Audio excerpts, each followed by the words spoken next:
आज से 13 साल पहले मुझे एक लड़के से प्यार हुआ जब मेरी उम्र सिर्फ 18 साल थी और वो 30 साल का। मैं नीलम और आज मैं आपको अपने प्यार की दास्तां सुनाने जा रही हूँ। जिससे मैं प्यार करती थी उसका नाम राहुल था। राहुल और मेरी मुलाकात सफ़र करते समय ट्रेन में हुई। मैं कलकत्ता अपनी नानी के घर जा रही थी। राहुल और मेरी सीट एक साथ ही थी, लेकिन उस वक्त हम दोनों एक दूसरे के लिए अजनबी थे। हम दोनों ट्रेन में एक साथ बैठे हुए थे। अचानक मेरी तबीयत बिगड़ी और मुझे चक्कर आने लगा। मैं ट्रेन में अकेली सफ़र कर रही थी। उस वक्त मेरे साथ कोई ना होने की वजह से राहुल ने मेरी मदद की और ट्रेनिंग सेंटर को सूचित किया। इसके बाद अगले स्टेशन पर एक डॉक्टर ने आकर मेरी जांच की और डॉक्टर ने बोला, कमज़ोरी की वजह से चक्कर आया है, तुम्हें अपने खाने पीने पे ध्यान देने की ज़रूरत है। मैंने कहा, ठीक है डॉक्टर। इसके बाद मैं डॉक्टर की फ़ीस पे करने लगी। तभी राहुल ने कहा, रहने दो, मैं फ़ीस पे कर देता हूँ। राहुल ने डॉक्टर को फ़ीस पे किया। राहुल किसी जेंटलमैन से कम नहीं था। डॉक्टर की फ़ीस पे करने के बाद हम वापस ट्रेन में चढ़ गए। फिर यात्रा के दौरान हमने खूब सारी बातें की। इन कुछ घंटों की जान पहचान में ऐसा लग रहा था मानो कि हम एक दूसरे को सालों से जानते हों। मेरा स्टेशन आने वाला था और मुझे राहुल को छोड़ के जाने का दिल ही नहीं कर रहा था। लेकिन क्या करें, जाना तो था ही। लेकिन मैंने राहुल से उसका फ़ोन नंबर ले लिया था। थोड़ी देर बाद मेरा स्टेशन आ गया। जाते वक्त मैंने राहुल को बाय बोला। फिर राहुल ने कहा, घर पहुंचकर कॉल करना मत भूलना। मैंने कहा, नहीं यार, मैं तुम्हें कॉल ज़रूर करूँगी। फिर मैं ट्रेन से नीचे उतर गई। रास्ते भर में राहुल के बारे में सोचती रही। मुझे खुद समझ नहीं आ रहा था कि मेरे साथ ऐसा क्यों हो रहा है। मुझे बार बार राहुल का ख्याल क्यों आ रहा है। खैर, थोड़ी देर बाद मैं अपने नानी के घर पहुंच गई। मैं अपने नानी के घर अपनी मामा की लड़की की शादी में आई हुई थी। मेरी मामा की लड़की का नाम रजनी है और हम दोनों एक दूसरे की बेस्टी हैं। हम दोनों एक दूसरे से अपनी सारी बातें शेयर करती हैं। मैंने उसे राहुल के बारे में भी बताया। उसने मुझे छेड़ते हुए कहा, कहीं तुझे राहुल से प्यार तो नहीं हो गया। फिर मैंने कहा, पता नहीं यार, लेकिन न जाने क्यों मन में बार बार उसी का ख्याल आ रहा है। रुक, मैं उसे कॉल करती हूँ। फिर मैंने राहुल को कॉल किया। राहुल ने कॉल रिसीव किया और हेलो बोला। फिर मैंने कहा, हेलो जी, पहचाना मुझे? मैं नीलम बोल रही हूँ। फिर उधर से राहुल ने कहा, अरे आपको कैसे भूल सकता हूँ, लेकिन मैं आपसे नाराज़ हूँ। फिर मैंने कहा, ऐसा क्यों? फिर राहुल ने कहा, मैं सुबह से तुम्हारे कॉल का वेट कर रहा हूँ और तुम हो कि अब जाके शाम को कॉल कर रही हो। मैंने कहा, सॉरी यार, तुम्हें तो पता ही है कि मैं अपने नानी के यहाँ शादी में आई हुई हूँ और यहाँ पर मेहमानों से पूरा घर भरा हुआ है। जब मौका मिला तो तुम्हें कॉल किया।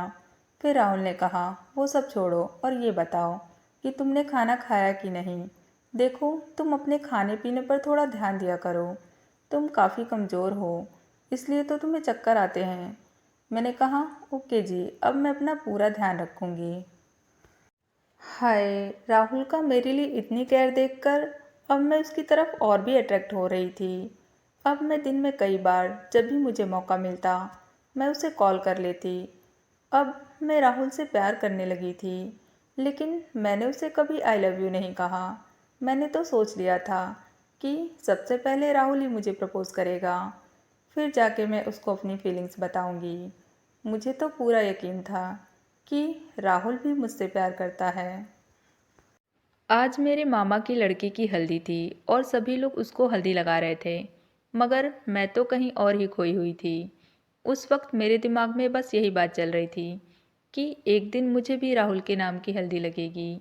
मैं राहुल से मिलने के लिए बेताब थी, लेकिन राहुल से मिलने का मौका तो शादी बीत जाने के बाद ही मिलेगा। आज हल्दी और कल मेहंदी और फिर उसके बाद शादी। मैंने तो सोच लिया था शादी के अगले दिन ही मैं राहुल से मिलूंगी। बस ये शादी जल्दी से बीत जाए। घर में शादी का माहौल था और शादी मेरी बेस्टी की थी और इस शादी में मैं धमाल ना मचाऊं ऐसा तो हो नहीं सकता। मैंने हर वो मोमेंट एंजॉय किया, हल्दी मेहंदी सब कुछ, लेकिन शादी वाले दिन तो मैंने कुछ अलग ही करने का सोचा था। आज मेरी बेस्टी की शादी थी और शाम को मैं एक बहुत ही खूबसूरत सा लहंगा पहनने वाली थी। पता नहीं क्यों, लेकिन आज मुझे कुछ अच्छा नहीं लग रहा था। शायद इसलिए कि आज मेरी बेस्टी पर आई हो जाएगी।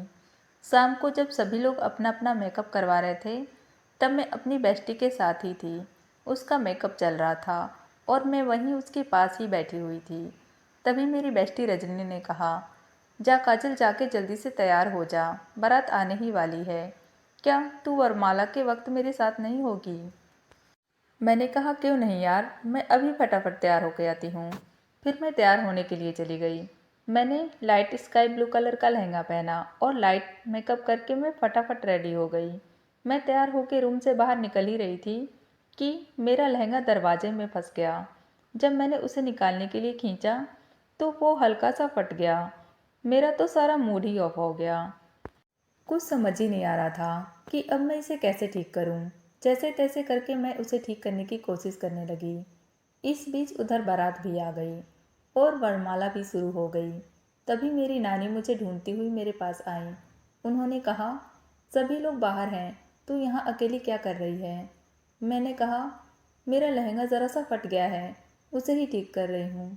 आप चलिए, मैं फटाफट इसे ठीक करके आती हूँ। फिर नानी ने कहा, ठीक है, पर जल्दी आना। मैंने कहा, ठीक है नानी। नानी वहाँ से चली गई। फिर मैंने जैसे तैसे अपने लहंगे को ठीक किया और फटाफट बाहर की तरफ भागी, जहाँ वरमाला हो रही थी। मैं वहाँ पहुँचने ही वाली थी। साथ में मैं मन में ये भी सोच रही थी, ओ शिट यार, मैंने तो सब कुछ मिस कर दिया। फाइनली मैं अब उस वरमाला वाली जगह पर पहुँच गई। जब मैंने दूल्हे का चेहरा देखा, दूल्हे का चेहरा देखते ही मेरे तो सारे सपने टूटकर बिखर गए। क्योंकि दूल्हा कोई और नहीं बल्कि राहुल ही था। मुझे तो अपनी आंखों पर यकीन ही नहीं हो रहा था। मुझे कुछ समझ नहीं आ रहा था कि ये मेरे साथ क्या हो रहा है। और राहुल ने तो एक बार भी मुझसे ये नहीं बताया कि उसकी शादी होने वाली है। मेरे दिमाग में ये सारी बातें चली रही थी कि राहुल की नज़र मुझ पे पड़ी।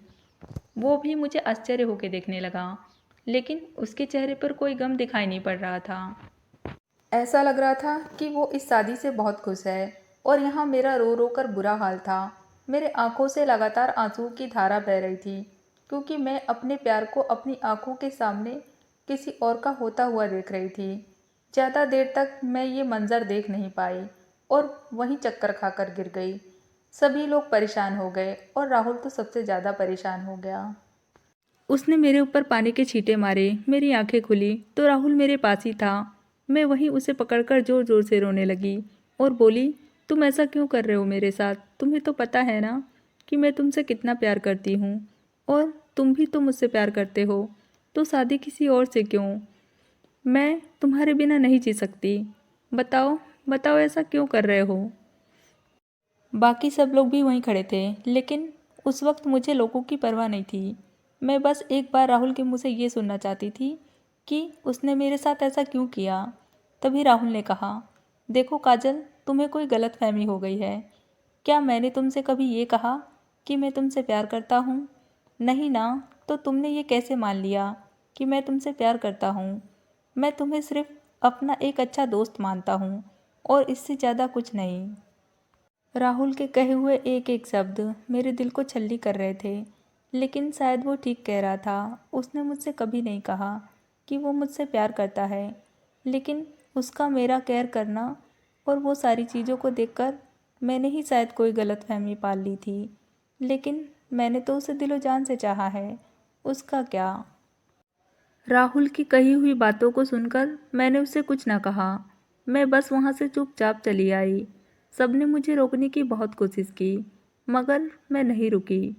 उस वक्त मैं बस यही सोच रही थी कि आज किस्मत ने मेरे साथ ये कैसा खेल खेला है कि आज मेरा प्यार मेरी ही बेस्ट फ्रेंड की मांग का सिंदूर बन गया।